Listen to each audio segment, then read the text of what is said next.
ओम श्री परमात्मने नमः। जय श्री कृष्ण मित्रों। आज 13वां दिन और 13वां श्लोक। तो इसका प्रसंग यह है कि भीष्म पितामह के शंख बजते ही पूरी कौरव सेना में कैसा माहौल बना। संजय उसका वर्णन धृतराष्ट्र से कर रहे हैं। अब हम श्लोक में आते हैं। ततः शंखाश्च भैर्यश्च पणवाणकगोमुखाः सहसैवाभ्यहन्यन्त सशब्दस्तुमुलोऽभवत्। एक बार और सुनिए। ततः शंखाश्च भैर्यश्च पणवाणकगोमुखाः सहसैवाभ्यहन्यन्त सशब्दस्तुमुलोऽभवत्। अब चरणबद्ध तरीके से इसका उच्चारण करते हैं। तो पहला चरण है, इसमें 3 शब्द हैं। मैं उच्चारण करके ही बताता हूँ और आघात और उनका भेद भी बताऊंगा। पहले में ही आप विसर्ग देख रहे हैं, श का विसर्ग है। दूसरा शब्द श से चालू है, तो आप समझ गए होंगे कि पहला शब्द को ततश करके उच्चारण करेंगे। दूसरे शब्द में श के ऊपर आघात है और ख के ऊपर आघात है। तो शंख पहले शब्द के लिए शंख और दूसरे का आघात के लिए शंखाश्च। शंखाश्च पहले श आएगा फिर च आएगा। अब इसका पहले चरण का तीसरा शब्द में भेर्यश्च, यहाँ पर य के ऊपर आघात है तो श पहले निकलेगा और च बाद में निकलेगा पूरा का पूरा। तो पहले चरण को देखिए।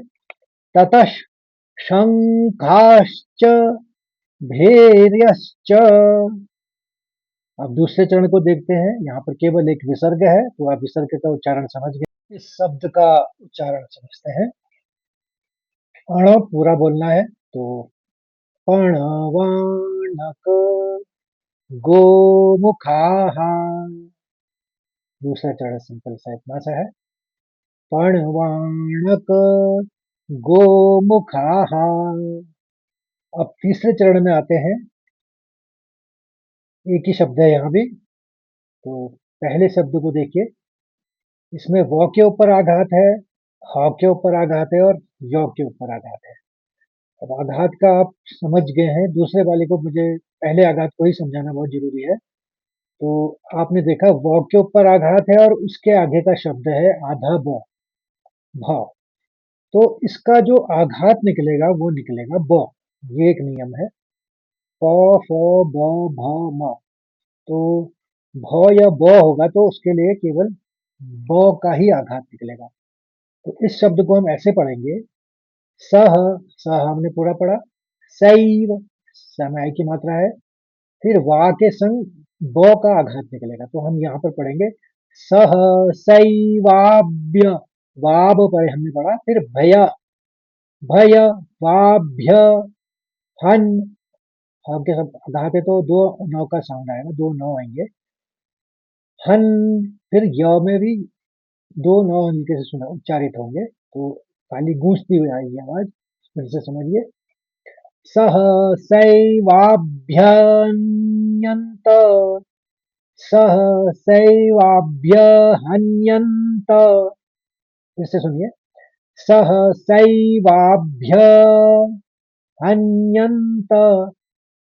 क्योंकि वाभ्य भ्य में ही खत्म कर देंगे उसको, पहले शब्द को। सह सैवाभ्य, फिर हन्यन्त। बड़ा इजी है, बड़ा सरल है। सहसैवाभ्यहन्यन्त। ये तीसरा चरण खत्म हो। अब आगे बढ़ते हैं। सौ को पूरा पढ़ेंगे क्योंकि इसमें कोई हलंत नहीं है। स, अब श के ऊपर मैंने बताया आगे वाला शब्द ब है, तो शब्द हल्के से दो ब का उच्चारण आना चाहिए, क्योंकि एक तो आघात का ब है आधा और दूसरा ब लगा ही हुआ है, देख रहे हैं। फिर ऐसे ही शब्दस, दो स का उच्चारण भी आएंगे। शब्दस, क्योंकि द के ऊपर भी आघात है और स्व वाला शब्द है आगे। तो बड़ा सरल है। शब्दस तुम लो। अब आगे जो एस जैसा साइन देख रहे हैं उसको बोलते हैं अवग्रह।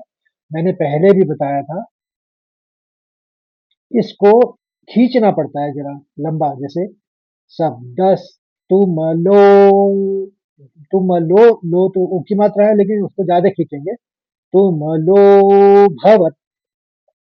तो हलंत है तो भवत एकदम आ जाएगा, भवत नहीं होगा, करके हम पढ़ेंगे भवत। तो फिर से सुनिए चौथा चरण। स शब्दस्तुमलो भवत। अब पूरा श्लोक एक साथ पढ़ते हैं तो आपके समझ में आ जाएगा। ततः शंखाश्च। ये जो ड टाइप का दिख रहा है ये अंक की मात्रा है। इसको आप जरा पहले कंफ्यूजन ना हो फिर से समझ लीजिए। ये शंख है तो शंख यहाँ पर अंक की मात्रा लगा के लिखा है। तो ततः शंखाश्च भैर्यश्च।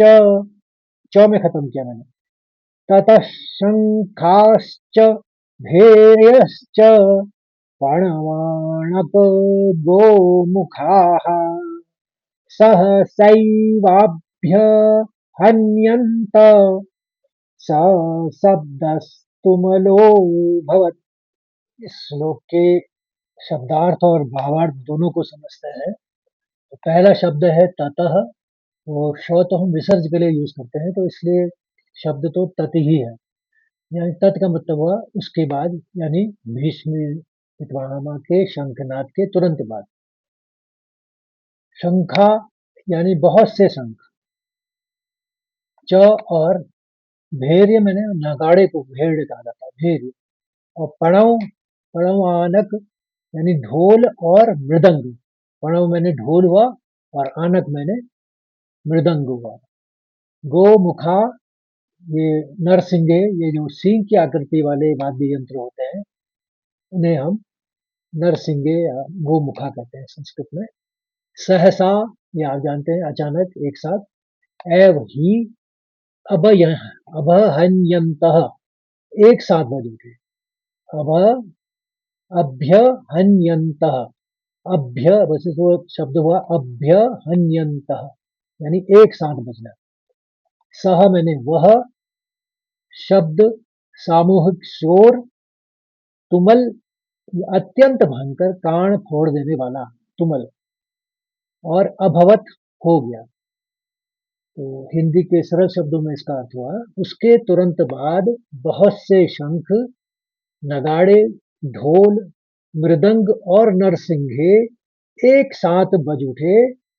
उनका, उन सब का वह सामूहिक शब्द या शोर अत्यंत भयंकर हुआ। तो ये तो हो गया इसका शब्दार्थ। अब हम भावार्थ समझते हैं। इसके भावार्थ में कौरव की सेना का प्रदर्शन है। यहाँ कौरव सेना की विशालता और उसके जोश को दिखाया गया है। भीम के संकेत पर पूरी सेना ने एक साथ शोर मचाया ताकि पांडवों के मन में भय पैदा किया जा सके। यह युद्ध शुरू होने का पहला सामूहिक धमाका था। तो मित्रों, आशा करता हूं कि आपको यह श्लोक समझ में आया हुआ होगा, और इस यात्रा में बने रहने के लिए आप सभी का धन्यवाद।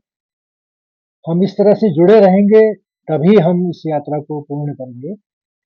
और आपको अच्छा लगे तो लाइक करिए, शेयर करिए। जय श्री कृष्ण। धन्यवाद।